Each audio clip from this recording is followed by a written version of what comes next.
Aloha, y'all. Welcome to the Faye and Cedar Show. I'm your girl Faye, and this is your Mommy Monday Corner segment of the show. Last time I discussed the first day of kindergarten, some of the issues that you may face and how to combat them. And I kind of want to continue on with the theme as far as schooling. This is specifically for small children. I mean, some of this can be towards older children or even teenagers as well.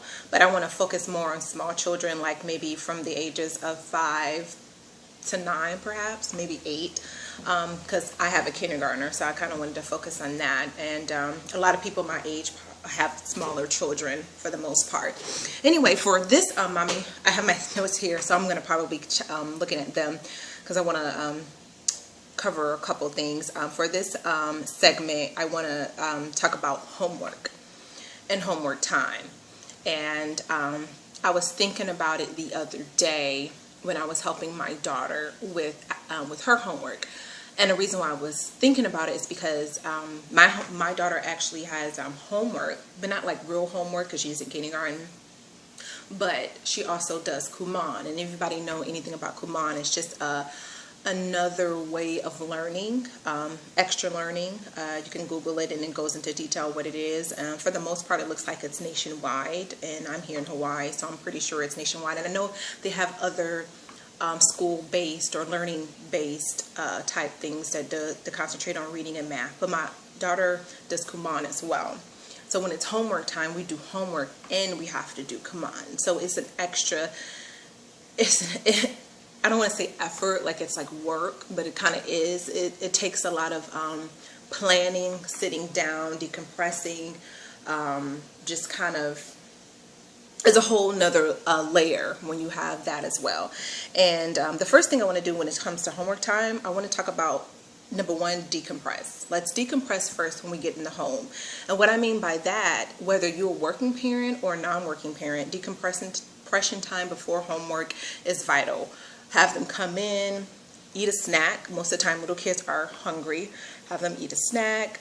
Most of the time they're probably going to talk about their day in the car or maybe at dinner. That's usually what happens with us. But sometimes my daughter will talk about her day to me first, and then later on to her father when we're eating dinner. But I think decompressing time is vital. So get them a snack, maybe sit down just for a second before we dive right into homework. And I think that's important because, like, as soon as you come home and sitting down and doing homework, that usually doesn't work like that. It's probably not going to.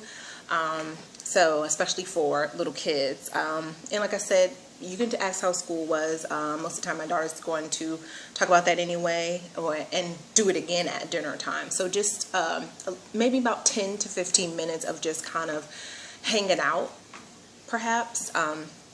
The next part I want to talk about is the setting. The setting is very, very, very much important for homework.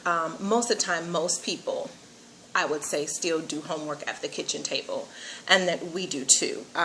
But the problem is the way homes are now, especially with the whole open concept.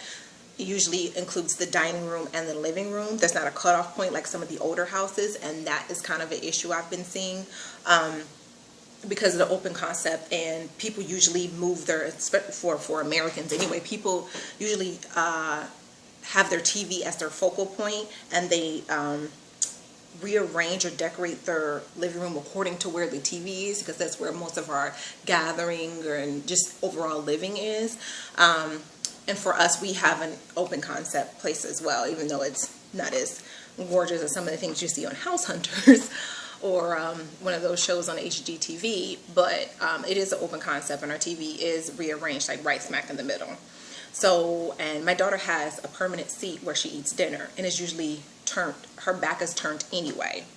And she knows that's like her seat anyway. So for breakfast, snack, doing homework or drawing, coloring, whatever, if she's not going to draw or lay on the floor, no TV, not sitting on a couch doing homework. And I do know music because my daughter loves music, and she'll start to sing, especially if it's pop music, because she is into pop. I know sometimes if I put the music on low and it's like maybe old school R&B and it's really low, I can probably do that just for some background things, and she really is not going to pay attention to it. But for the most part, she's kind of like me. It's probably better not to have any music, so you just won't kind of like go off or whatever. But sometimes I can put on music really, really low and it's okay.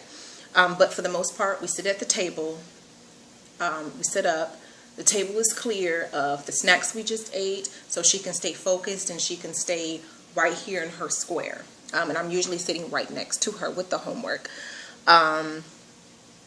I know my husband, I'm not trying to put him out there, but he tried to do the homework thing himself. And this is more so her mom, because it was on Sunday.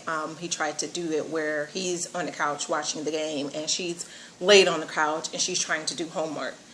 That doesn't work. And I let him do his thing, but, and you know, I didn't want to be like, you know, her laying on the couch and you guys just chilling. That's not a homework setting. She's not, because it's not a homework setting, she's not going to have a homework mind where she needs to stay focused. Like that's just not going to work. So preferably the table with no distractions. You know, especially like I said, for little kids, teenagers, you know, completely different thing. They can lay on their bed and all that jazz. But for little kids, yeah. Also too, so for the next point, my third point is undivided attention. In a world where some of us may even though if we work outside the home, we may have emails that we need to check. If we have a home-based business that's, you know, it's, you know, more crazier. But when it's homework time, especially for little kids, they need your undivided attention. That means put your phone down. Even if it's, I know I've been there where I'm helping my daughter with homework and someone calls me. I'm not going to answer. Someone texts me. Usually because I'm at work and I have to have my phone on silent. Most of the time I actually forget to cut my phone back on, my ringer back on anyway.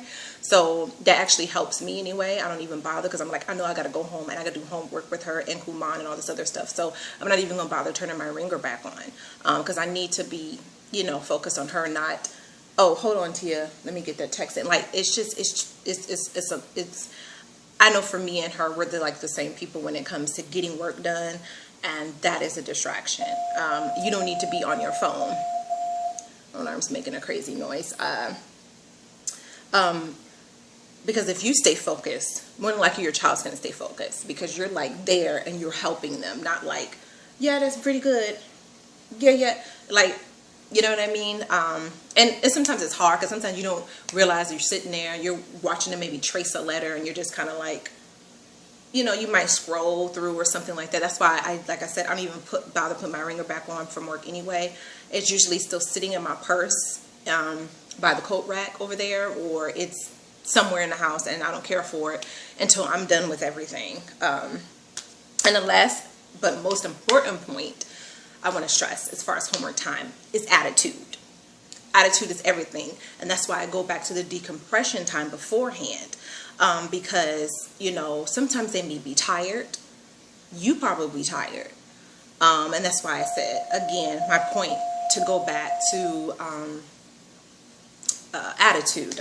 If you have a positive attitude, even if you're faking it, more than likely, they're going to have a positive attitude. And we all have our bad days. I've already had a bad day with her. But for the most part, most of our days are really, really good. Like I said, even if you got to fake it, stay positive. And also another point under having a positive attitude is encouragement. Encouragement is so important and it goes a long way. And I know it's cliche to say that because you always get the encourage your child and da da da da. But I don't think, I know I'm 32 years old and I can remember the encouragement and the lack of encouragement and how it shaped me. And I think that's really, really, really important. And I've seen evidence personally where I'm seeing somebody just not get encouraged at all or get the whole like, get the acknowledgement. And I've seen cases where like it's good that they flourish, kids flourish on that because they want to do good, they want they want to do well, they want to do good, they actually want to impress you, and of course it's not all about you, but you know what I mean. So I think encouragement along the way, encouragement while they're working, and that's why I say put your phone down and stay focused on them. It goes a long way, because you're engaged, you're paying attention. You know, they want to be like, look, I'm doing it and I'm learning, or I've mastered this. And so I think that's more important. That's really important. So 3 things again for homework time is decompression time first, the setting, undivided attention, and attitude. And that is all I have to say about that. So thank you guys for listening. Well, mahalo for listening. This is the my alarm. This is the Faye and Cita show. This is your girl Faye for Mommy Corner Mondays. You guys have a great week. Bye. Thanks for watching. Don't forget to like and subscribe.